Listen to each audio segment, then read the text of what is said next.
هل هيلعب معاه ياسر؟ هل هيلعب معاه مين؟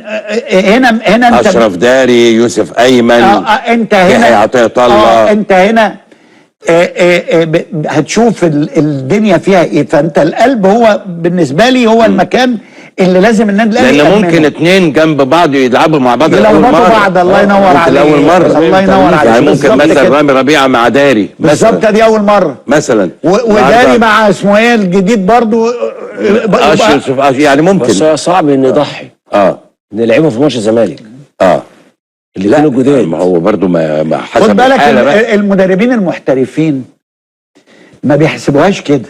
هو مدرب محترف وجايب لعيب محترف، فاللعيب المحترف يلعبه في اي وقت. ما بيحسبهاش. وعلى اللعيب انه يثبت نفسه. ما اثبتش نفسه هيبقى على دماغ اللعيب. بس ده ماتش مش بتاع تجارب. ما هو ولا في ماتشات هيلعب قبليه. ما هو كابتن انت النهارده هيلاعب عطية الله. واضح انت هتخسر. لا واضح انت هتخسر. هو هيلاعب عطية الله اكيد. طب مفيش غيره. مفيش غيره. يبقى النهارده يعتبر بيجازف. بيعتبر بيجازف. مش فريق كوره 11 لعيب. الزمالك ده لو نزلنا ب6 لعيبه هنكسب الماتش. انا عايز ارجع خطوه للخلف. هو الاهلي هيلعب السوبر والاهلي كان يعني باعت انذار بيقول مش هلعب السوبر عشان العقوبات بتاعت بيراميدز. هو ما بعتش انذار. كان او يعني بعت جواب لاتحاد الكوره بيقول مش هلعب السوبر. لا ما بعتش. يعني الاهلي هيلعب السوبر. لا الاهلي هيخوض السوبر لحد دلوقتي. المعلومه ان الاهلي يترقب موقف لجنه الانضباط من العقوبات بتاعت لعيبه ما بيراميدز. طلعتش عقوبات. هيلعب السوبر؟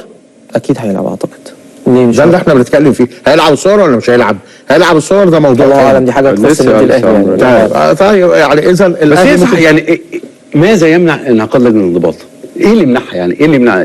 يعني هل الشهور دي كلها دي يعني ما فيش اجتماع واحد؟ يعني لو حصل كارثه في الكره المصريه مثلا في مباراه وفيها احداث شغب عنيفه جدا حصلت، ما فيش كارثه، وفي مباراه بعديها ب 48 ساعه ما فيش كارثه اصلا. ما فيش كارثه. حصل خطا طيب يا سيدي ماشي. بقول لك افرض لا قدر الله حصلت مباراه خلاص خلص الدوري. هي يا سيدي في الصبح اي حاجه وفيها عقوبات. يعني دلوقتي الاهلي والزمالك هيلعبوا سوبر افريقي. تمام. بعديها باسبوع هيكملوا دوري المجموعات.